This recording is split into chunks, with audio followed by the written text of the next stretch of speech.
Hi guys, just before we get into today's episode, I just wanted to ask you a big favor. Assuming you like the content that I'm putting out on this channel, could you please do me a favor and press the subscribe button? It really does help reach more people. And while you're at it, if you could just smash that like button down there, we'd really appreciate it. I just want to get this channel out to as many people as possible, so more and more people are getting exposed to these kinds of stories. And I'll stop talking now and let you get into the episode.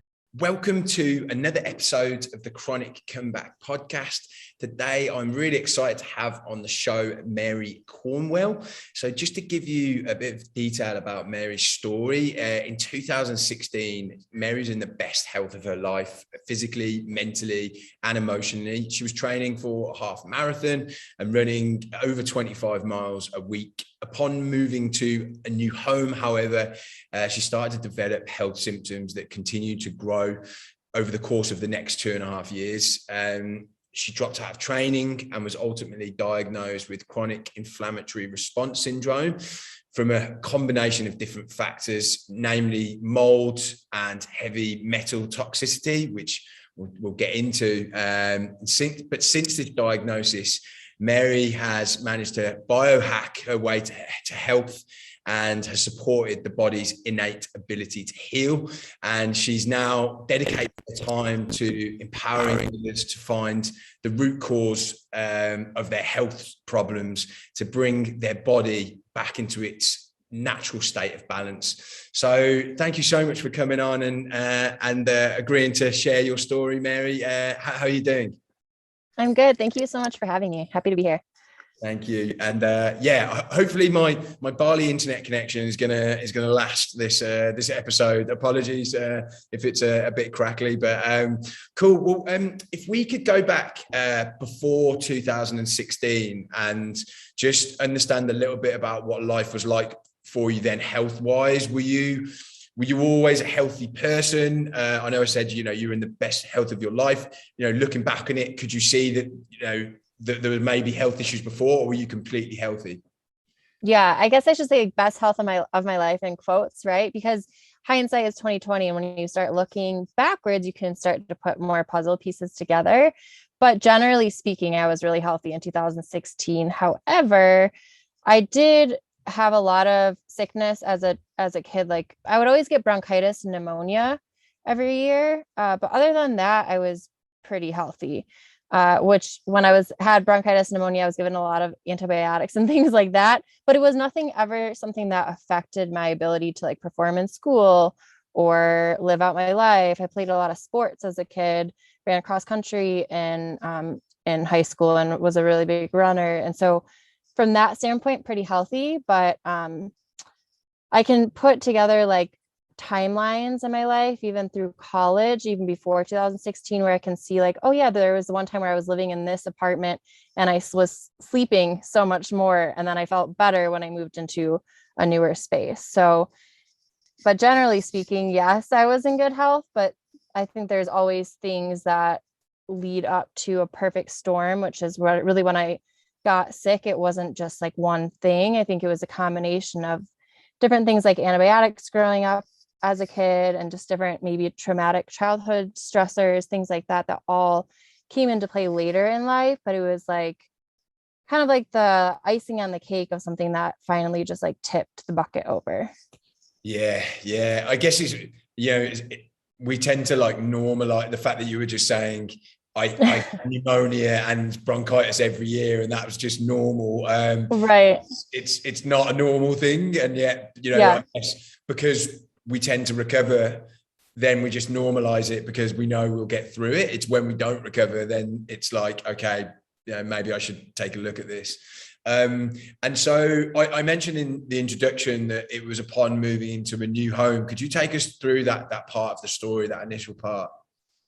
Yeah, sure. And just to say, kind of recap what you just said, I should rephrase it and say it's common, but not normal. There's a lot of these things that are common. We say that they're normal, but really they're just common. They shouldn't be considered normal. But in 2016, I had just finished grad school and was moving from South Carolina back to Michigan, where all my family lives. And was training for the Detroit Free Press half marathon, was running like a lot of miles a week, was in really great shape, had started what I thought was my dream job, and life was going really good. And so I moved into a new home. Well, new home. It was a fixer upper house that actually, so it looked new on the inside, but really it wasn't.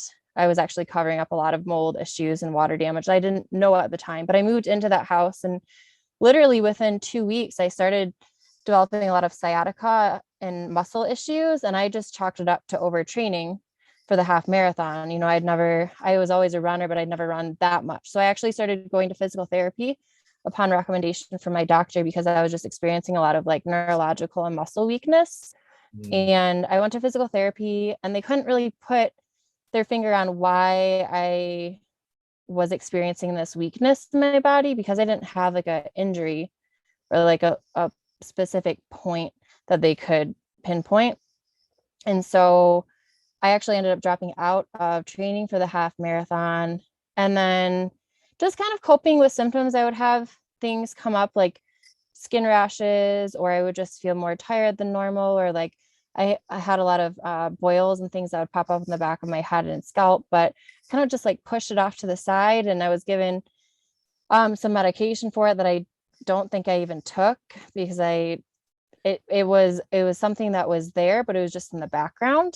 And then in April, so it took like 6 months of living in that house where my body just completely shut down. I remember going to work one morning and I had a panic attack, and I've never been an anxious person, never had any sort of like mental health issues. And I just developed this severe anxiety and had a panic attack at work, and I had to leave work early, and I drove home, and I couldn't eat like solid foods for that whole week.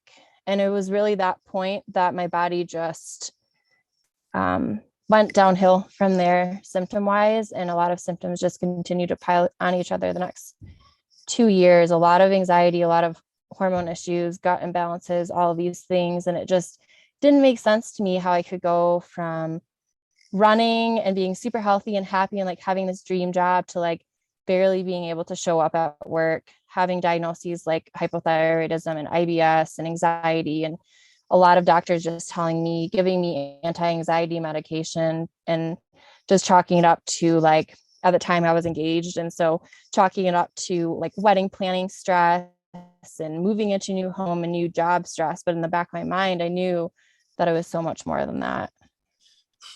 So, yeah, I mean, we were just talking about my story just before we started recording, and it's just crazy how, the system just jumps to saying it's all in your head, and it's, it's anxiety and giving you medication.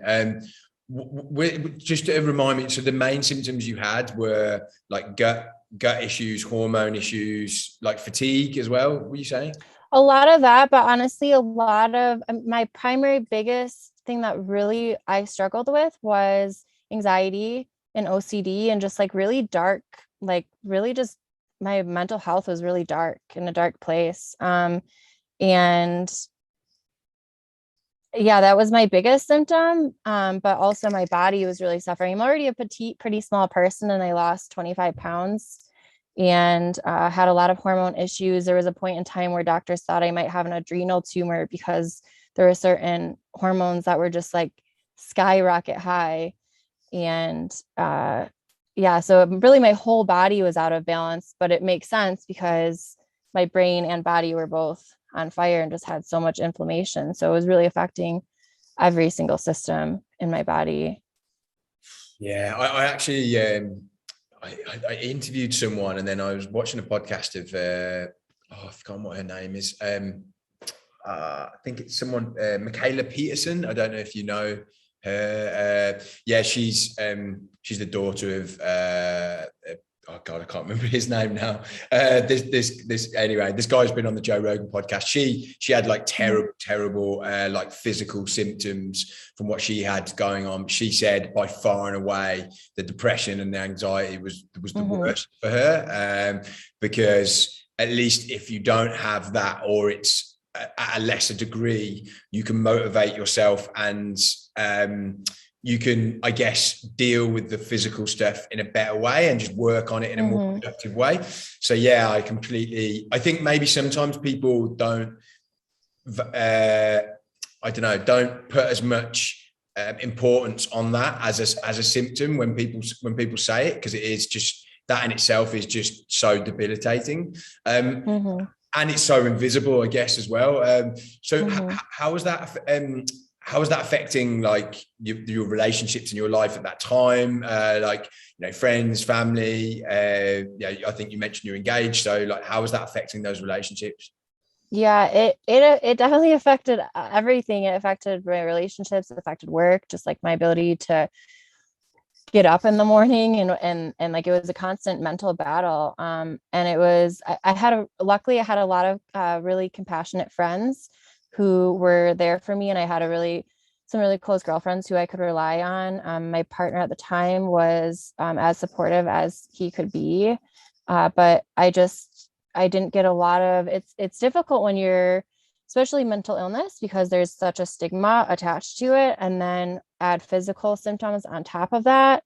A lot of my family and circle at the time was very well versed in like conventional medicine, which I believe has its time and place, but like it doesn't help get to the root cause of symptoms. And so a lot of times it was like, well, why don't you just follow the doctor's advice and take this anti-anxiety medication? Or like, you look healthy, but inside I didn't look healthy. And by the end of 2.5 years, like people could tell that something is wrong, because I lost that like life force vitality, and it just didn't look like myself. But unfortunately, not everyone understands the journey with chronic illness. So that's something that throughout my healing process, I've had to find my tribe of people who like really understand and are supporting. I do have some really close friends and some family members who have been supportive the entire way, but it's something that, like you said, an invisible illness, not everyone is going to get it.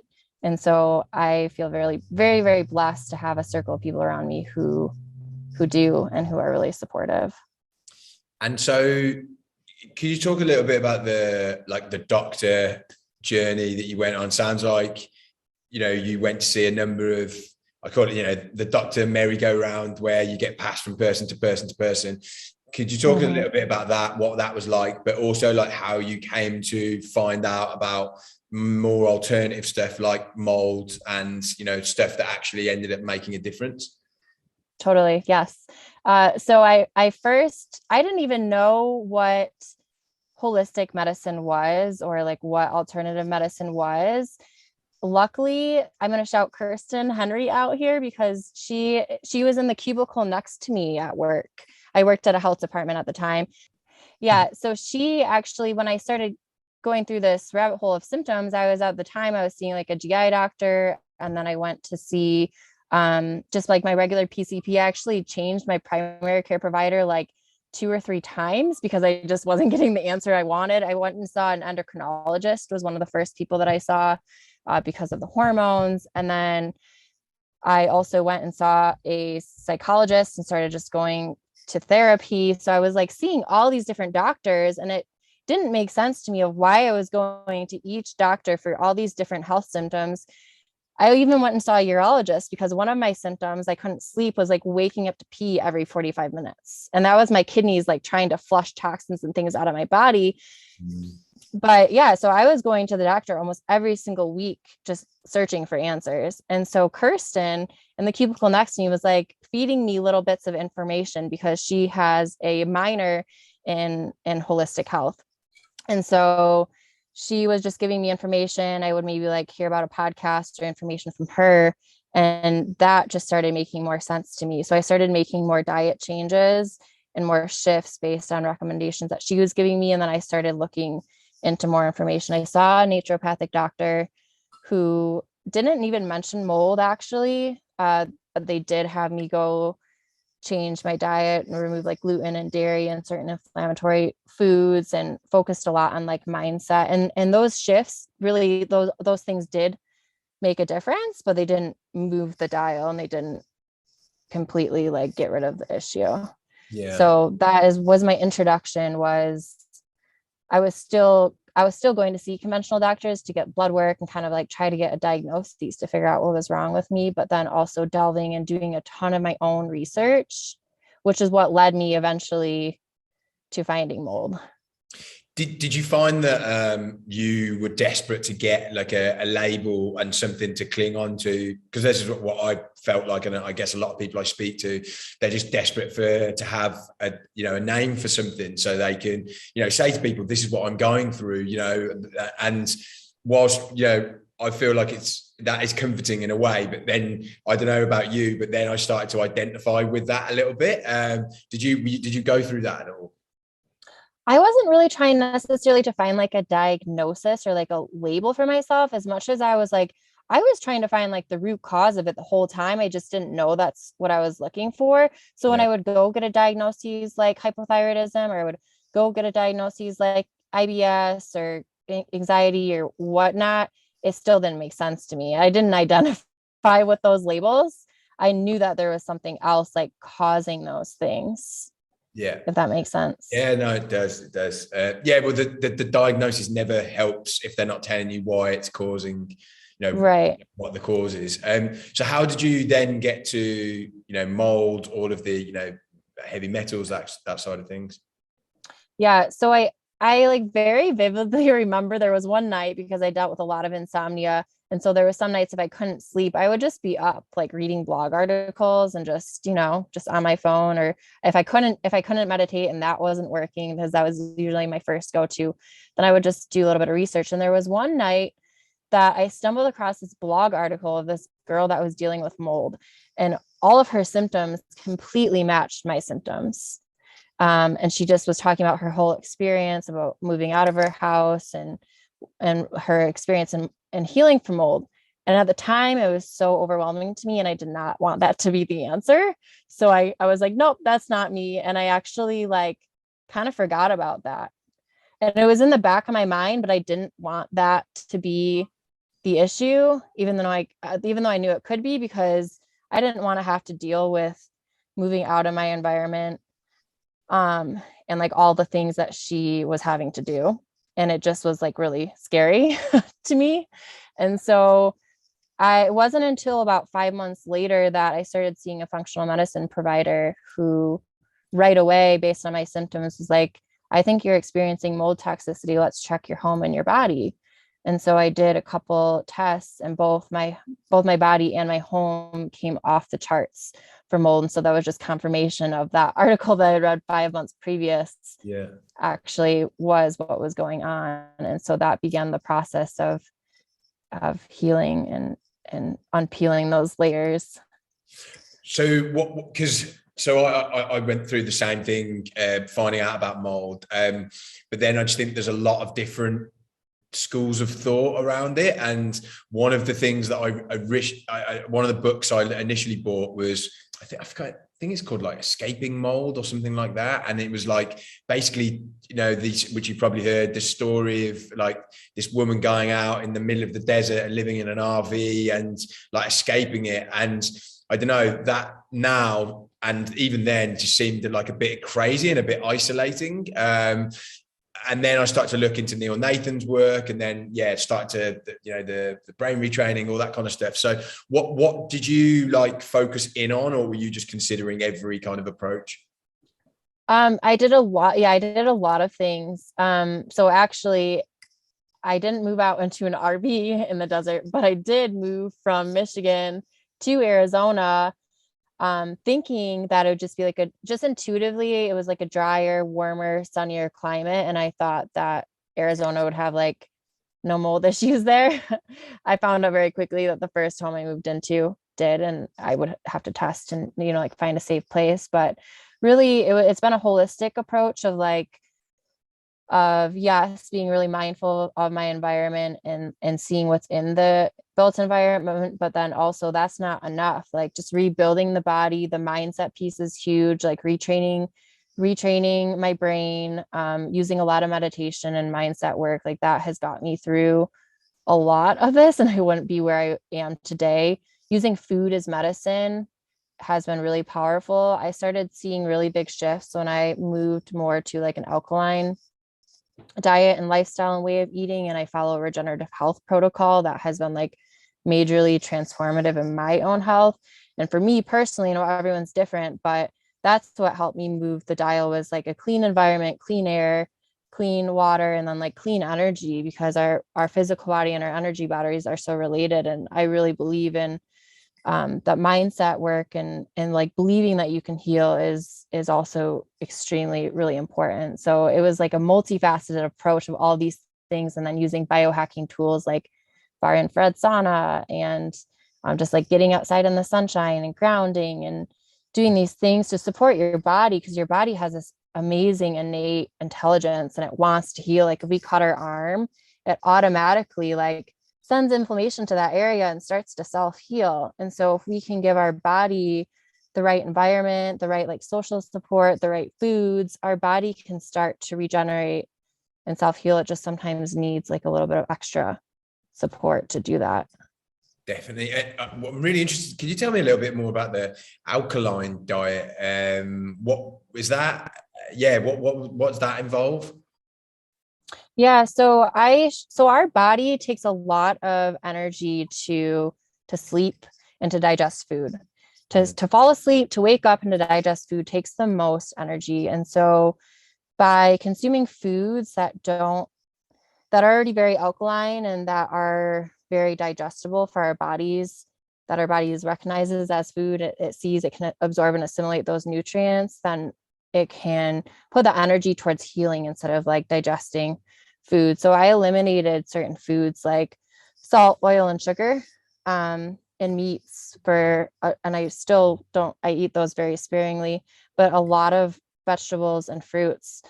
And then I also partner with a superfood company that I use their protocol, and it's just whole food, raw nutrition, and proteins and vegan fats, and just like really wholesome nutrition. And so for me, I also had mercury toxicity. So I had a lot of enzyme deficiencies and like inability to break down food. And so having food in a digestible form on this protocol, but then also like adding in raw fruits and veggies has been really, really transformative in my health. Because when you are in a state of chronic illness with like mold or Lyme, or even things like cancer, autoimmune illnesses, your body is in a very acidic place. And that's where disease and illness thrives, is in this like acidity. And so I've even gone the link to like get pH strips from Amazon and do like urine tests. And I feel like symptom wise, like sleep wise, I feel so much better when I'm eating that way. And I'm following that protocol. I'm a little bit less strict now because I'm feeling better, but I was so desperate that for 3 months, I just really strictly followed an alkaline diet, all raw fruits and veggies, just doing this superfood protocol. And that is really what helped me shift. And I could see my pH in my urine go from like a 4.5 to a 9. And I could correlate that with just better sleep and like having more energy. And I went from like not being able to work and being really tired all the time and being on hypothyroid meds to like, but I don't know, even just a couple months ago, I was hiking 10 miles at a time, which would not have been possible before that. Do you find, because I've tried like a lot of different diets and stuff like that, but not alongside doing the brain retraining, like mental side, mindset side of things. And so, and I also think that diets are just very different for everyone. Is it similar to, like, have you ever read the medical medium or done stuff across that seems like quite similar? He talks like, I don't know whether he talks about alkaline, but I have heard about the alkaline. Is it quite easy? So it's quite easy to get like strips off Amazon to test it? Yeah, it's easy. I mean, that's what I did. I think I paid like $6 for a thing on Amazon, but I love the medical. I kind of combine the medical medium, and then Dr. Robert Morse and Dr. Sebi are 3 people. I don't know if you've heard of those names. No, not the second two. Sorry, I might make a note of those. Yeah, you're good. What are they? Sorry, what's the second 2 names you said? Dr. Robert Morse. Robert Morse, yeah. And Dr. Sebi. And Dr. Robert Morris talks a lot about how fruit is super healing to the body. So when I went down the mold rabbit hole, I was told that fruit is just going to feed mold and going to feed candida. And I really only ate like literally blueberries and apples for almost 2.5 years because I was like trying to keep the sugar down. As soon as I switched and I started eating more fruits, I started getting more natural energy. It started like cleaning up my lymphatic system. I started seeing major shifts, but I did that alongside of the company that I partner with. It's called Purium, and they have protocols that all of the nutrients are grown in biodynamic regenerative soils. So that makes a really big difference. The way that our foods are grown, because if we're not eating nutrient dense foods, then our bodies aren't, if we're not eating foods that are grown in nutrient dense soils, then our bodies aren't getting those nutrients and those minerals. So I found that in combination to be really, really powerful. I was actually I was watching a podcast with Joe Rogan the other day, and he had this guy on. I can't remember his name. Sadhguru. He's a. That sounds familiar. Yeah, he's a guru, but he was basically talking about, and this is kind of his mission at the moment, how like topsoil of like, particularly in America actually, but like across the world is 90% less nutrient dense than it was about 60 or 70 years ago. And so, yeah, and that just like, and he said that in like 50 years, it will be even worse. And it's just like a real big problem at the moment. So yeah, finding a way to get as much nutrients as you can into what you're eating is just so important. I think in America, I guess there's a lot of, I guess in the past, there hasn't been a huge focus on that side of things. So this company you mentioned, so what are they called? Purium, did you say? Purium. Yeah. That's based in the United States. In Europe, there's a sister company. It's slightly different just because of regulations and things of like health labeling and that sort, but it's essentially very similar. Do you know what they're called in Europe? The name? It is still Purium. It's just slightly. I'm just saying they're slightly different. It works a little bit differently. You mentioned before we started recording that you did do DNRS. What was that? How did that play a role? Did you take to that like a lot? Like how much of an impact did that have? Yeah. So when I found out that I was sick from mold, I was so sick and I just really I'm the kind of person that I'm like all or none a lot of times. And so I just like threw everything at it. And DNRS was one thing that I had learned about right away. And so I overnighted that program to myself. And I started it. And I did notice like pretty significant shifts right away from starting it. At the time I was like just very obsessive and like I had the anxiety, right, which was starting to subside since I had moved out of mold. It actually was one of the first symptoms to like just start to go away naturally on its own. But I still was like very obsessive over like my environment and things I could control and things I couldn't. And so that really began my process of doing more of like a daily meditation practice. So I did DNRS pretty strictly for like 6 months, and I saw significant shifts with that. But for me personally, it wasn't like, I think I had jumped in right away and I was just doing that and I hadn't focused as much on like the physical healing piece of it. So then after that piece is when I started incorporating the more, what can I do to heal my physical body? Because I really felt like it was putting my brain in a better mindset. And then from there, I shifted and started learning more about Joe Dispenza. Yeah. And I think you have to really find like what aligns and resonates with you. And I love DNRS, and I think it had a role and it helped me originally. But then I shifted more to doing Joe Dispenza's work. And that's a lot of who I listen to now. I'm actually taking one of his intro courses so that I can go to one of his week-long retreats. And so I'm excited about that. And I think I know that work is really powerful because I've seen it at play in my own life. Yeah. I went to one of his advanced retreats last year.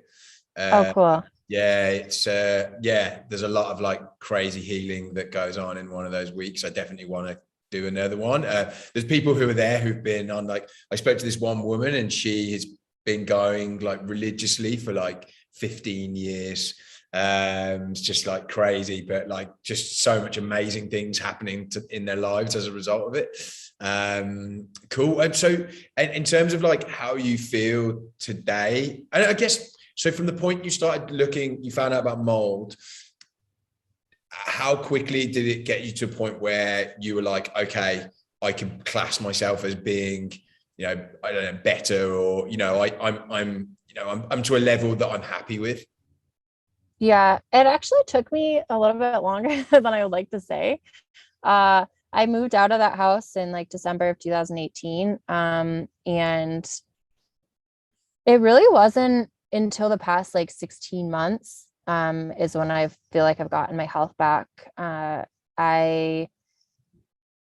it's been a journey. Like I definitely, all of my mental health symptoms, like the OCD and the anxiety, actually cleared up within like 6 months. Wow. And they were like totally gone. And I can't remember what it's like to be in that space. But it was at that point where I realized, I think I was so focused on my mental symptoms and like my anxiety and just like my brain fog and all of that, that I didn't realize how much of a role that it actually played on my body. So once the brain symptoms disappeared, then I was like, oh my gosh, my body needs a lot of love and care and attention right now. And so that took, I mean, I was going at it with supplements and different things that just, I kind of hit a wall in healing and I wasn't really seeing shifts. And so that's when I really started diving more into Joe Dispenza, and a combination of Joe Dispenza, infrared sauna daily, and then really the alkaline diet and alkaline and like Purium is what helped me finally shift. It took a really big like mindset shift to just focus on really doing like meditation twice a day and dialing in with the food as medicine piece of it. And that is what helped me finally shift. It took like 2 months of consistency in October, November of 2020. And since then, I really feel like last year was the best year of my health, right? Since I got sick. Yeah. And so I was like hiking and road tripping, and I got a little dog. And I really feel like last year is the year that I got my health back and had a sense of like vitality back in my life. With the, just going back to the alkaline diet, you mentioned kind of like doing it for three months, like a 3-month reset or something like that. Is that because I think that's what he talks about in like medical medium, like doing, yeah, like an intense version of it and then maybe adding stuff in afterwards. Is that kind of how you did it? Yeah, so I still follow that, but I really like deep dived for 90 days. I was pretty strict about it, of just doing like essentially medical medium protocol in a way, just my own version of it, of like raw fruits and veggies. And then the protocol with Purium is there's amino acids, so you're still getting your protein, and then superfoods and a very gentle binder to help bind things out, but not a binder in the sense of like cholestyramine or charcoal or whatnot, because that was part of my issue. Was I was taking binders and like heavy duty things like Neil Nathan and Toxic recommends, but those aren't really for me. That wasn't good to be taking for 2.5 years. That was really like depleting my body of nutrients and minerals and things that I needed to heal. So for me, that's why it was such a big turning point, because I stopped using those things and started flooding my body with nutrition. And my body it was like a sigh of relief in what my body needed.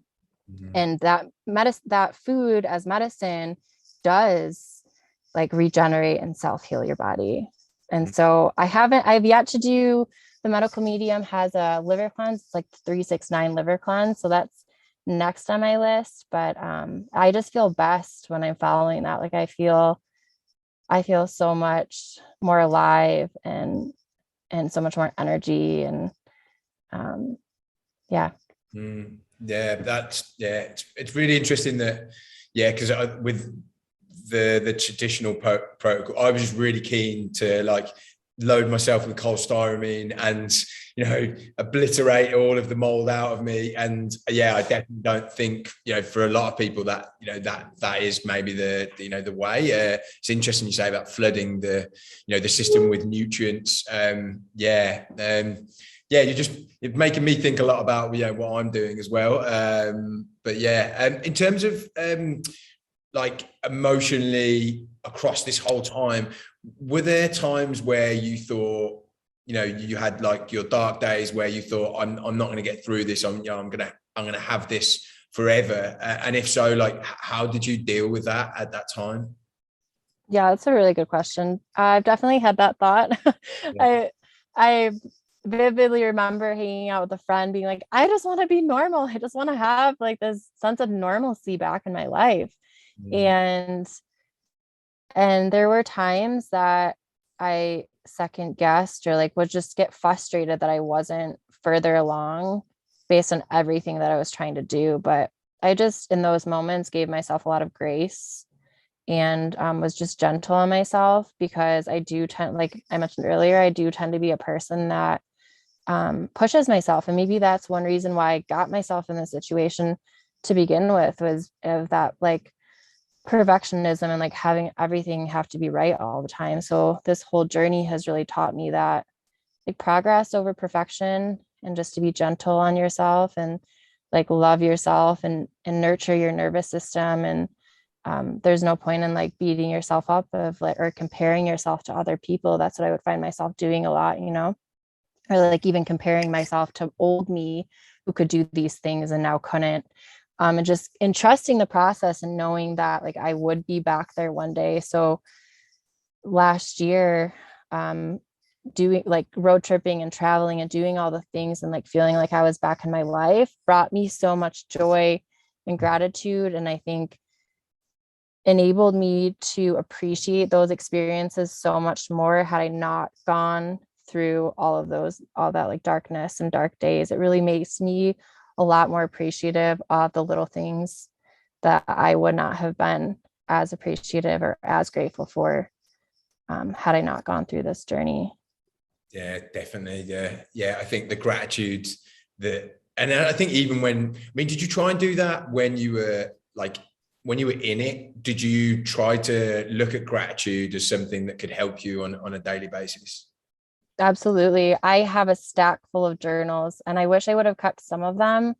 I think some might have gotten lost or I might have thrown some out, but I have at least 5 journals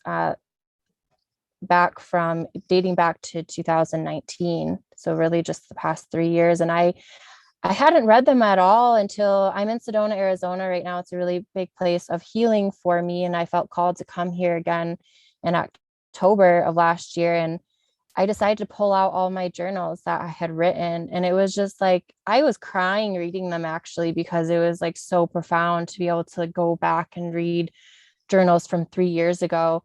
But my journals were gratitude journals and like listing what I was grateful for, and mantras. Like mantras have always been really important to me. Like even when I didn't feel healthy, things like I am healthy, I am vibrant, I am abundant, all of these things that like I would try to feel those in my body, because I don't think you can just write those words, you know, without feeling. But I would really try to like embody that and just know that that was coming and being grateful for that. That's what Joe Dispenza says, is if you can be grateful for certain things in your life, it's like that experience has already happened.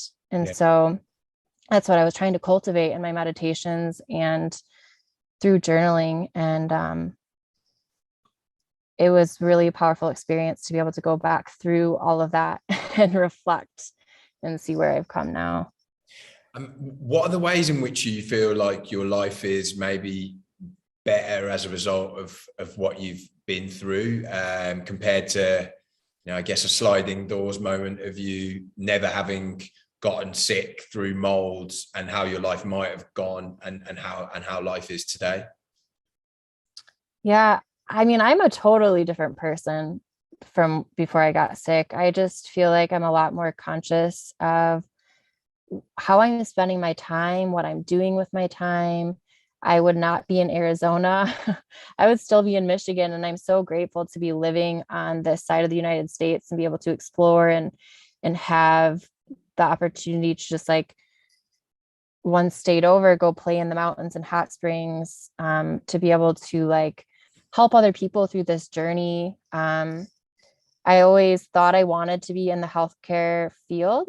I played around with like physical therapy and being a doctor and was always like pre-med health focused, but nothing ever really fit. I knew I wanted to help people, but that just never like clicked. And so when I went through this experience, I made a promise to God that if I could heal, that I would be able to help other people heal and like through this journey.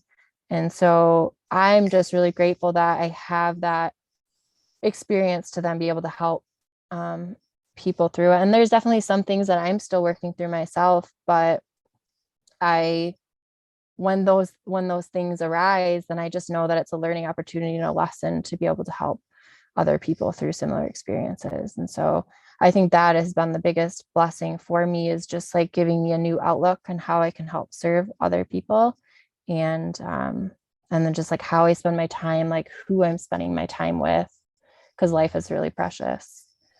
Totally. And for someone listening to this right now who's going in their darkest hour of all of this, not believing in their own recovery, what would be your advice to them now to keep moving forward, to keep going?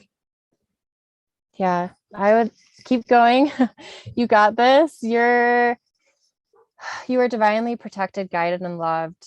That is one like mantra that I would repeat to myself, is like, I am divinely guided, protected, and loved. I don't know if you believe in God or if you're watching this, but there's like a higher force that does support you, and that you can get through this, and that there are people on the other side who are better, whether it's like a health issue or if it's not health, if it's something else. Like there always is a solution.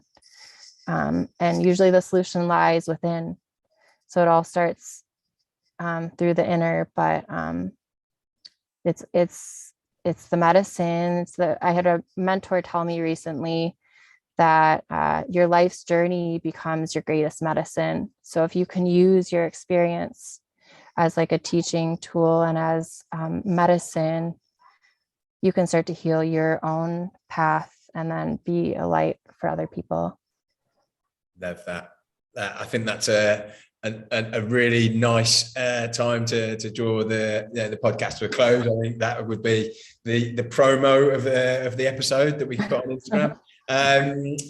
Just in terms of if people wanted to get in contact with you, I know you said you're helping people now. If they want to work with you or just wanted to maybe ask you some questions, how would they go and do that?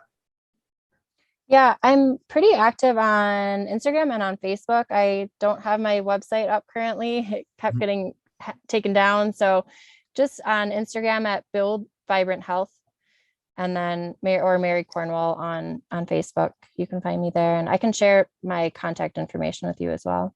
Yeah, please send that over, and we'll include that in the show notes. Cool. Look, thank you so much for coming on and sharing your story. As always, I got so much from this myself and plenty to think about after the episode. But I'm personally feeling incredibly inspired from everything you've been talking about. So thank you so much for coming on and sharing your story. Thank you so much. It was such a pleasure to talk with you today.